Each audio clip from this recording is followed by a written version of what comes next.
Hello student, ये lesson number 4 है। चावल के 10 दाने। बच्चों, एक राजा की कहानी है और उस राजा की कहानी है। एक छोटी बच्ची जो बहुत चतुर और दयालु लड़की होती है, वो राजा से अपने चावल कैसे वापस लेती है, वो इस कहानी में बताया गया है। तो देखिए, एक राज्य था, उसमें राजा के कर्मचारी प्रत्येक वर्ष लोगों से चावल इकट्ठे करते हैं और राजसी गोदाम में जमा कर लेते हैं। कई सालों तक चावल की फसल बहुत अच्छी हुई। राज्य के लोग लगभग सारा चावल राजा को दे देते थे और हमेशा अपने लोगों के पास बस खाने भर का चावल बचाते थे। राजा उनसे कहता था, तुम्हारे लिए चावल बचा कर रख रहा हूँ, कभी फसल बुरी हुई तो मैं तुम्हें चावल दूंगा। फिर एक साल देश में अकाल पड़ता है और चावल की फसल अच्छी नहीं होती है। लोगों ने राजा के पास देने के लिए चावल नहीं बचता है और ना ही अपना पेट भरने के लिए। राजा के मंत्रियों ने राजा को समझाया कि महाराज, आपके पास जो अनाज जमा है, क्यों ना उसे लोगों में बांट दिया जाए।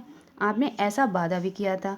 मंत्रियों को ने राजा को याद दिलाते हुए कहा। राजा कहता है, नहीं नहीं, क्या पता यह अकाल कितने समय तक चले। समय निकलता जाता है, अकाल पड़ता है और लोग भूख से बेहाल हो जाते हैं, लेकिन राजा ने चावल नहीं बांटे।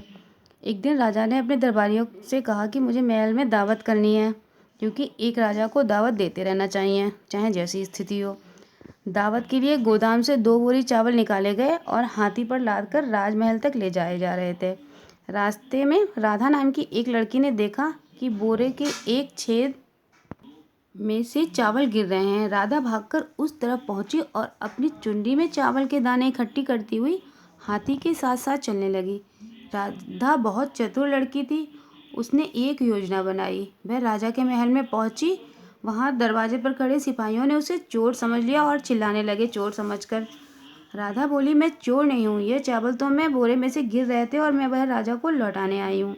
जब राजा ने ईमानदार लड़की के बारे में सुना तो उन्होंने राधा से मिलना चाहा। राजा ने राधा से कहा कि तुमने मेरे चावल लौटाए हैं, अब मैं तुम्हें कोई इनाम देना चाहता हूँ, मैं तुमसे बहुत खुश हूँ।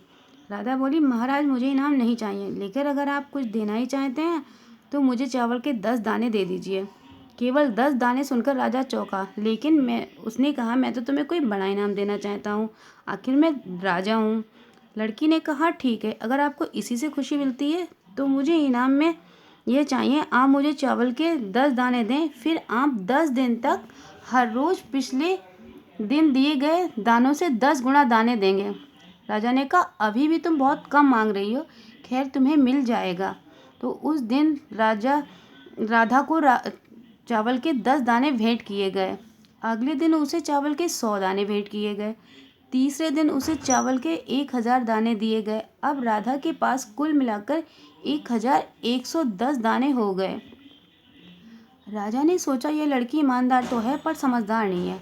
अगर वह अपनी चुनने वाले चावल ले जाती तो शायद ज़्यादा फायदे में रहती, मगर उसे तो चावल चाहिए ही नहीं थे। उसे तो चौथे दिन राधा को चावल के 10,000 दाने मिले, यानी 2 कटोरे भर चावल। 5वें दिन उसे चावल के 1,00,000 दाने मिले, यानी 4 छोटी थैलियाँ भरकर चावल। 6ठे दिन उसे चावल के 10 लाख दाने दिए गए, जिससे कि एक बड़ी बोरी भरी जा सकती थी। 7वें दिन राधा को चावल के 100 लाख यानी 1 करोड़ दाने दिए गए, मतलब 10 बड़ी बोरियां। ये उसे 10 राजसी हिरणों में बांधकर भेजी गईं। 8वें दिन राधा को चावल की 100 बोरियां भेजी गई, 100 बोरियों में, जिसमें 10 करोड़ दाने थे। बोरियों को 50 बड़े बैलों पर लाद कर भेजना पड़ा। अब राजा को बहुत चिंता हो गई। सोचने लगा, चावल के 10 दाने तो सचमुच बहुत बढ़ गए, लेकिन एक अच्छे राजा की तरह मैं अपना वादा अंत तक निभाऊंगा। 9वें दिन राधा को 2 अनाज घरों का सारा चावल भेजा गया, यानी 100 करोड़ दाने एवं या 1 अरब दाने भेजे गए। राजा के पास अब देने के लिए चावल नहीं बचा था।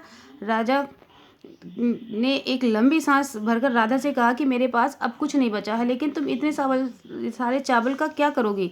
लड़की ने कहा, मैं ये सारे चावल सभी भूखे लोगों में बांट दूंगी और आपको भी दूंगी, लेकिन आपको वचन देना होगा कि अब आप उतना ही चावल लेंगे जितने की आपको आवश्यकता होगी। राजा ने उससे वादा किया। उसके बाद से राजा समझदार बन गया, कि जैसा कि एक राजा को होना चाहिए। तो बच्चों, आपने देखा कि जैसे एक समझदार लड़की ने अपने सारे चावल वापस ले लिए राजा से और सभी लोगों को बांट दिए।